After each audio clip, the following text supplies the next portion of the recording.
Good morning class. आज हम class 9 से साइंस सब्जेक्ट से अध्याय 8 रासायनिक आबंधन का अगला टॉपिक हम पढ़ेंगे। अगला टॉपिक हम समझेंगे।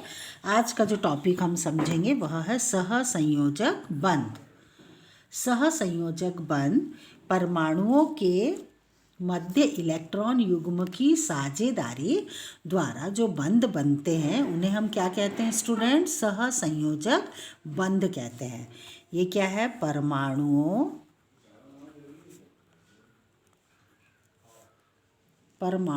के मध्य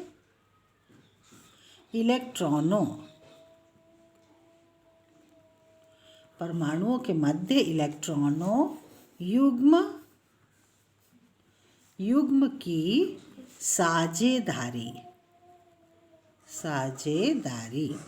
किसकी? परमाणुओं के मध्य, दो परमाणुओं के मध्य इलेक्ट्रॉनों युग्म की साझेदारी के द्वारा जो बंध बनते हैं उन्हें स्टूडेंट हम कहते हैं सहसंयोजक बंध। हमारा टॉपिक है सहसंयोजक बंध। साथ में जुड़कर बॉन्ड बनाना। यदि हम इसको तोड़कर पढ़े तो इन शब्दों से हमें क्या प्रतीत हो रहा है? ये शब्द हमें क्या बता रहे हैं? सह यानी साथ में, संयोजक जुड़ के एक बॉन्ड बनाना। तो ये हमें बोल रहा है सहसंयोजक बंध। हम एक एग्जाम्पल द्वारा इसे समझेंगे। जैसे कि क्लोरीन अणु का हम उदाहरण से समझने की कोशिश करेंगे स्टूडेंट। क्लोरीन अणु का उदाहरण, इसमें इलेक्ट्रॉन स्थानांतरण संभव नहीं है क्योंकि प्रत्येक परमाणु एक इलेक्ट्रॉन ग्रहण करके स्थायी अष्टक विन्यास प्राप्त करना चाहेगा। केवल यही इलेक्ट्रॉन बंध के बनने में भाग लेते हैं जो परमाणु के बाह्यतम कोश में उपस्थित होते हैं। जब क्लोरीन परमाणु एक दूसरे के काफ़ी निकट आ जाते हैं, ये क्लोरीन परमाणु एक दूसरे के जब काफ़ी निकट आ गए तो क्या होता है स्टूडेंट? निकट आते हैं तो प्रत्येक परमाणु सातवां इलेक्ट्रॉन,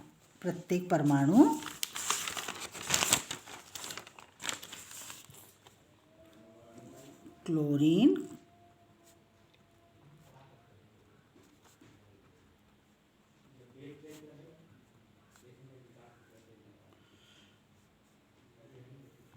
इसका सातवां परमाणु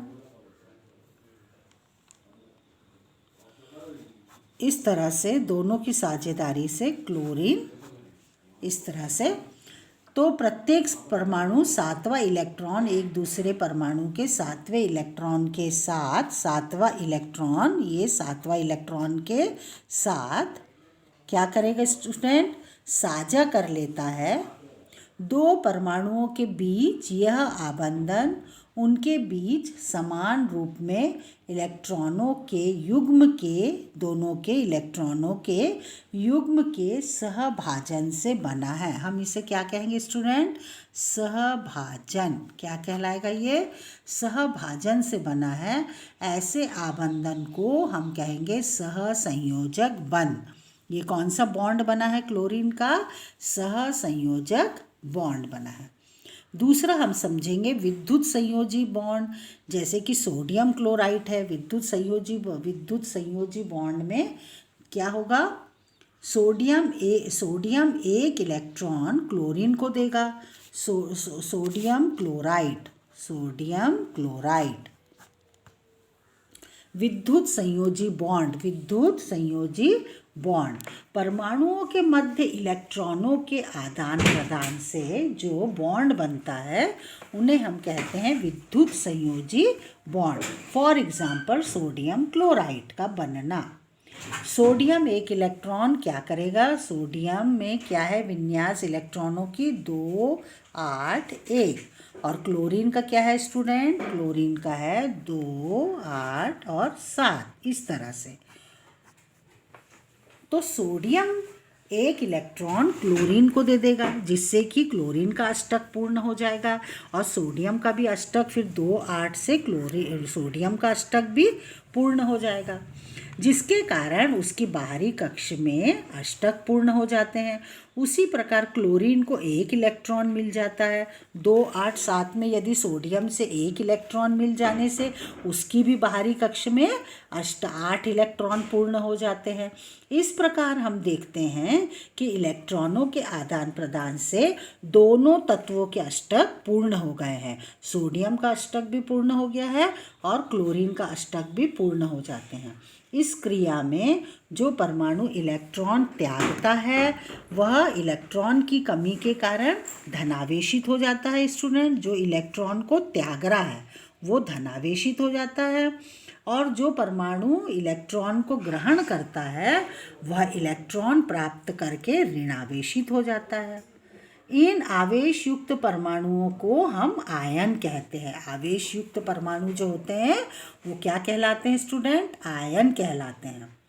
आवेश के कारण इनमें ध्रुवता आ जाती है। इन आवेशों के कारण इनमें ध्रुवता आ जाती है। इस कारण हम इस बंध को ध्रुवीय बंध भी कहते हैं। दोनों आयन एक दूसरे को आकर्षित करते हैं तथा स्थिर विद्युत बल रेखा इन दोनों के मध्य में आपस में बंध कर एक अणु बना लेते हैं। यही विद्युत संयोजकता बंधन कहलाता है। इस बंध को हम क्या बोलेंगे? विद्युत संयोजकता बंधन। तथा इस प्रकार बनने वाले यौगिक विद्युत संयोजी यौगिक कहलाते हैं। Thank you student. अगली क्लास में हम अगला टॉपिक समझेंगे।